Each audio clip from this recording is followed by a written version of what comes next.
Olá, você está na campanha Aliança pelas Nações. Meu nome é Maria Saboia e se esse vídeo chegou até você é porque Deus tem uma palavra poderosa para a tua vida hoje. E hoje nós estamos aqui com um testemunho poderoso com a Maria Antônia, que está aqui para poder mostrar para você como Deus pode transformar a sua vida. Não é mesmo? Amém. E você, Maria Antônia, você é de onde? Conta um pouco para nós de onde você é. Eu sou aqui de Imperatriz, né? Tenho 49 anos. Muito bem. E hoje o testemunho vai falar sobre depressão e a cura também de uma enfermidade chamada lúpus. E a Maria Antônia vai compartilhar conosco um pouco da vida dela, como foi que ela enfrentou essa situação difícil e venceu. Qual foi o gatilho, né, que houve na sua vida para que você entrasse, né, nesse nível de depressão que você enfrentou?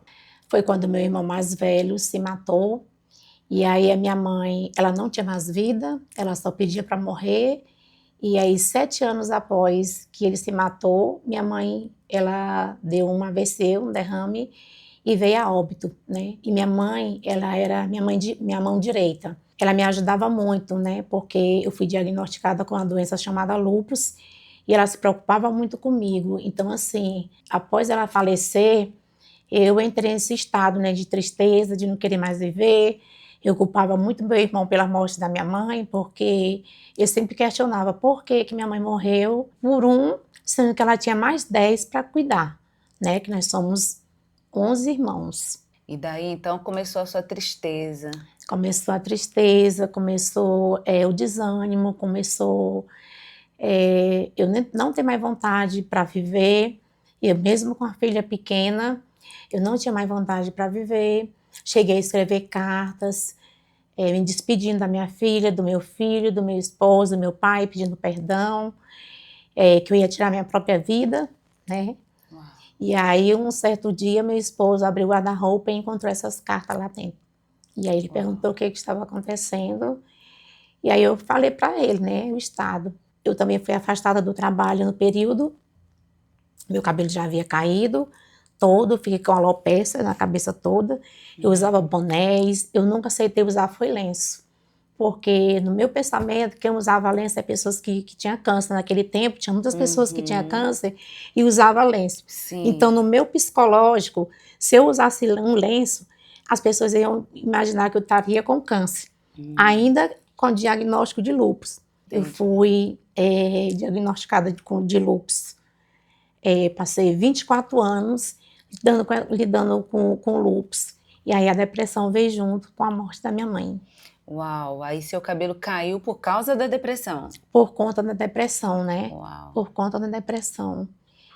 Muitos medicamentos fortes. Eu fiquei careca mesmo. Foi careca mesmo. Uau.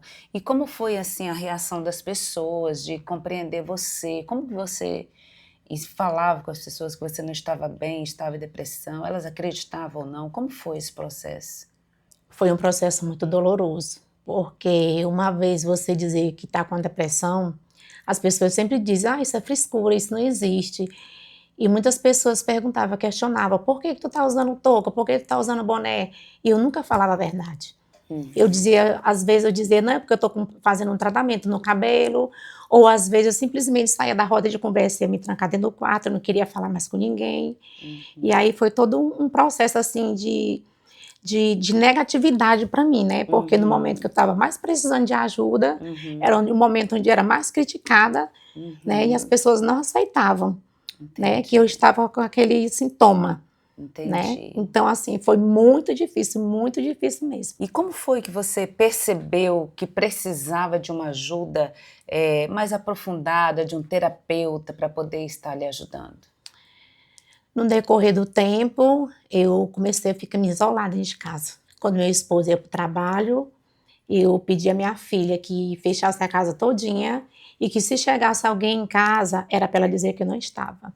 Eu me trancava dentro do quarto e ficava lá trancada o dia todo. Eu não queria ver ninguém. Só pedia para ela trancar a casa e dizer que não estava lá. Não queria ver ninguém, não queria conversar com ninguém, não queria ver ninguém na minha frente. E qual foi a fase mais difícil para você nesse período da doença, né? Tanto quanto o lúpus, quanto a depressão? O que foi assim mais difícil que você enfrentou? O período mais difícil foi a aceitação. A minha aceitação. Entendi. Eu aceitar o diagnóstico da depressão. Você não queria se aceitar, não queria acreditar que você estava doente, que os Não, sintomas que você tinha realmente era de depressão. isso. Uau, e como foi isso? Foi difícil. Como eu já falei, foi difícil. Mas aí, aos poucos, eu fui mergulhando, né? E aí, pesquisando sobre depressão, ouvindo o testemunho. E aí, quando eu caí na real em mim, aí eu fui marcar uma consulta com um psiquiatra, fazer uma triagem. E foi nessa triagem que eu vim cair na real, que eu realmente estava com depressão gravíssima, num nível muito alto. Uau, uau. Aí você fez atendimento, psiquiatra? Fiz a triagem, fiz o atendimento psiquiátrico também, como psicológico também. Além das medicações também, né? Por quanto tempo, assim, você teve que tomar medicação? Eu tomei medicação por volta de uns 10 anos. E como foi, assim, o seu processo de cura de tudo isso que você enfrentou? O processo de cura veio quando eu comecei a participar de uma célula. Para mim não fazia sentido nenhum estar ali naquele lugar, numa célula, né? Mas aí sempre que eu era convidada, eu ia participar da célula, né? E aí a gente ia para o culto também. E aí eu não conhecia minha pastora assim pessoalmente. E um dia lá na ministração dela, ela falou meu nome, ela Jesus, soprou meu nome no ouvido dela. E lá ela me resgatou, ela falou tudo que eu tinha passado, que eu estava passando, tudo que eu havia vivido. E naquele momento ali eu me derramei ali no altar, ela me chamou na frente, eu me derramei, eu chorei, eu falei, Jesus, como é que essa mulher sabe de tudo que eu estou vivendo, de tudo que eu estou passando? Se eu nunca contei nada para ela não sabe de nada. Meu Deus. Né? E aí começou todo aquele processo de transformação, de cura, de fazer encontro, de querer viver assim mesmo de uma forma assim tremenda, porque eu sabia que ali era o próprio Deus que estava agindo na minha vida, né? Porque ele, como ela falou, ele tinha propósito, ele tem propósito na minha vida. E aí eu comecei a mergulhar, querer mais de Deus, querer mais de Deus, querer mais de Deus.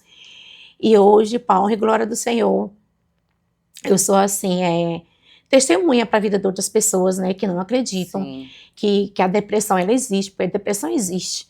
Ela existe. Eu passei por a depressão, eu venci. Eu venci. Por quê? Porque eu tenho um Deus, né, que está à frente de mim e que cuidou de mim com cuidado, com zelo, e que não permitiu que eu fizesse algo com minha própria vida, porque veio o sentimento de querer me matar, né? Não só uma vez, várias vezes. E aí o Senhor me resgatou, né? Eu aceitei Jesus com muita alegria no meu coração. Foi um dia marcante na minha vida. Foi o dia que eu aceitei Jesus. E aí Deus começou a me tratar, ainda com a psicóloga. E eu mesmo, no dia que eu cheguei para ela para pedir alta, ela mesma já havia dito que tinha sentido que ia me dar alta, né, da psicoterapia. E aí, aquele dia ali, Deus já estava movendo. Deus já tinha movido naquele lugar. Uau, né? Que lindo. E aí, eu não retornei para o psiquiatra mais, eu mesma orando e pedindo ao Senhor, Senhor, hoje será a última vez que eu vou tomar esse medicamento. E eu mesmo fui desmamando, tirando a medicação, né? Desmamando. E hoje eu posso dizer assim, que eu sou uma pessoa curada e ousada. Eu sempre digo para o Senhor, eu não quero espírito de covardia. Eu quero espírito de ousadia, né? E aí o Senhor tem me dado graça, me restaurou, me curou, me transformou numa mulher assim de dentro para fora, assim, que hoje eu digo assim, Senhor, se for para mim viver sem ti, não permita que eu viva mais. E ele te curou do lúpus também? Sim. Hoje você é curada da depressão, do lúpus? Depois, 22 anos eu convivi com o lúpus, 22 anos. 22 anos. 22 anos. E foi curada. E fui curada. Jesus te curou. Jesus me curou. Que coisa linda. Jesus me curou. Jesus então entrou na sua vida, fez a diferença, né? Te curou, te restaurou E hoje você é o que é? Intercessora na igreja, é isso? Sou intercessora da igreja, faço parte do Ministério Kids, já fiz parte de outros ministérios. Eu louvo a Deus, né? Eu louvo a Deus em primeiro lugar na minha vida, porque foi Ele, né? Foi Ele que fez todas as coisas, foi Ele que operou o milagre da cura, né? Porque ainda que o médico dissesse que era uma doença incurável, mas o Senhor disse para mim, nada é impossível. Amém. E quando o Senhor me entregou a cura, eu testemunhei na igreja, com muita gratidão no meu coração, com muita gratidão no meu coração, porque eu sabia ali que Deus estava agindo o tempo todo na minha vida. Já depois de sendo intercessora na igreja, quando eu recebi uma palavra de cura, e aí retornando ao médico em São Luís, de 3 em 3 meses, e aí o médico sempre questionava o porquê que meus exames não davam mais alterados. E eu dizia, doutor, o médico me curou, mas essa doença não tem cura. Eu falei, doutor, o médico me curou. Você tá ficando doido. Eu disse, doutor, o médico me curou. E aí ele ficava brincando. E durante esse período também eu fiz 6 meses de pulsoterapia. O lúpus já havia afetado meus rins. Nossa. Eu cheguei aí para uma fila para fazer biópsia. Mas eu coloquei diante do Senhor, se eu vou preencher essa ficha, mas não vai ser necessário eu fazer essa biópsia. Eu fiz as 6 sessões de pulsoterapia. E na última o médico disse, daqui a 3 meses você volta, aí dependendo do resultado do exame, a gente vai continuar a sessão. Eu peguei no braço dele e disse, doutor, nunca mais eu faço esse tratamento aqui na minha vida, porque o Senhor já me deu a cura.